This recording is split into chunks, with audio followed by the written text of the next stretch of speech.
A lot of people feel that they had true feelings of love towards their ex narcissist or maybe even their current narcissist, and they don't really understand why they have those feelings, especially since the person may not have treated them well, may have abused them a lot, psychological abuse, maybe even physical abuse, other forms of emotional abuse and manipulations that are not things that would typically be consistent with love, but so often people who suffer in the hands of the narcissist still have that feeling of love towards the person, and they would think that at some point they were convinced that the narcissist loved them too. So they feel very confused by it. They feel very confused how they could have that feeling of love towards somebody that was their abuser, and then they could and then they also feel confused, which is why did they think the person loved them if actually the person, through their actions and behaviors, appeared as if they never cared at all. And to understand that a little bit better, it's good to understand what happens in the early stages when somebody's in a relationship with a narcissist and how that all kind of pans out.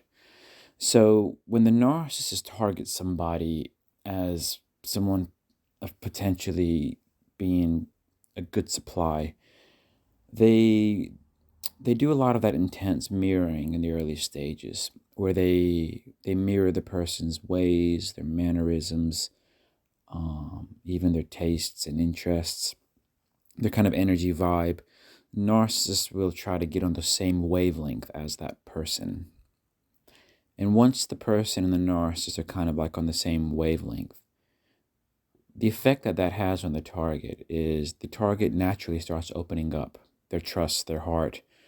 Just they start opening up to the narcissist in a way that they wouldn't usually open up to other people. Because when people can really level with you, where that you feel like you're vibing on the same level, it's really hard not to kind of feel that you can open up. And narcissists are really good at kind of going and finding the person's wavelength and kind of matching them until the target does start opening up in terms of trust, their love.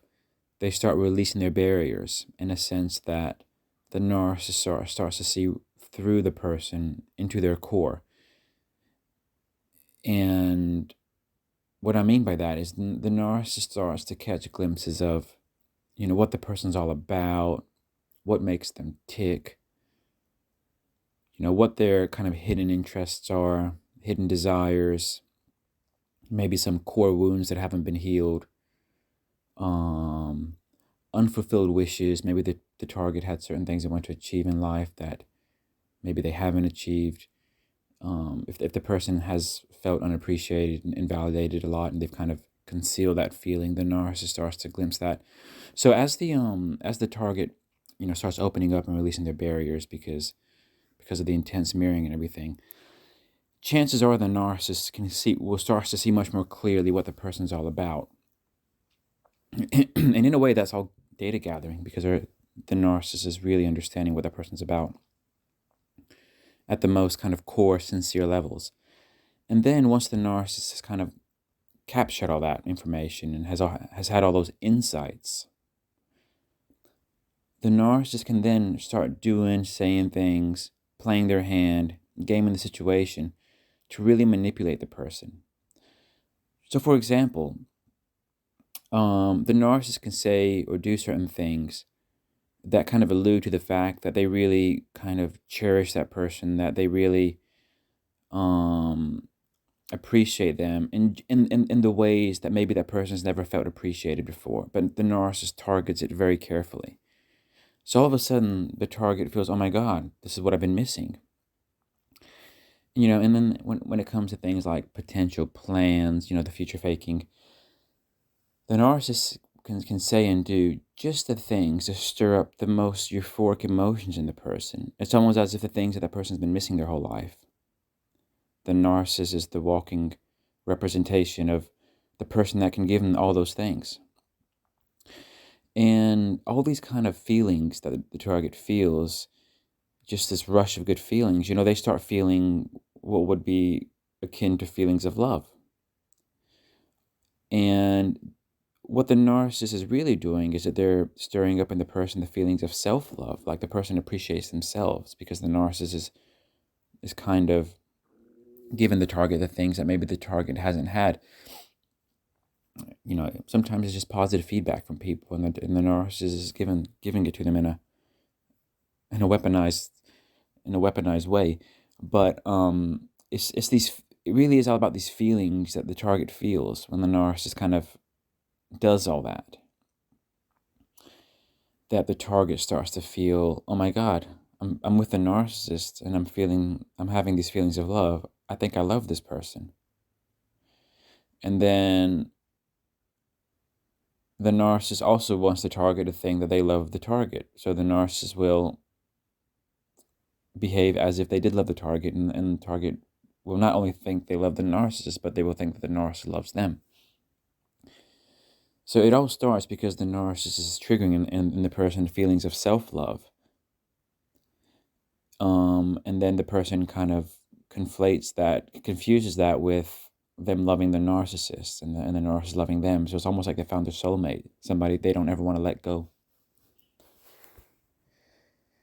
And once the narcissist has put the target in that position, and the target's kind of reveled in those feelings long enough, the last thing the target wants to do is lose this person, because this person's like all they've ever wanted.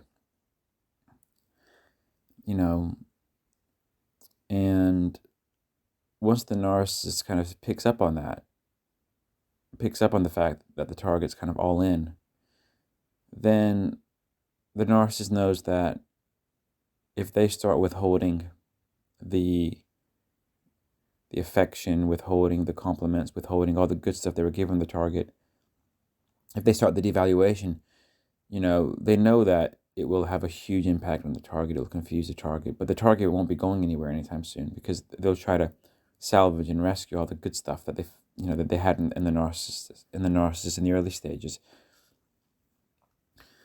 So that's why people get that's just to give you, just understand how people have those confused feelings of how did I fall for this person? Why did I think the person loved me? And why do I still have those feelings? And why did I have those feelings for so long after so many abuses? When you look at the chronology of the events from the very beginning until where you are, then you start to understand.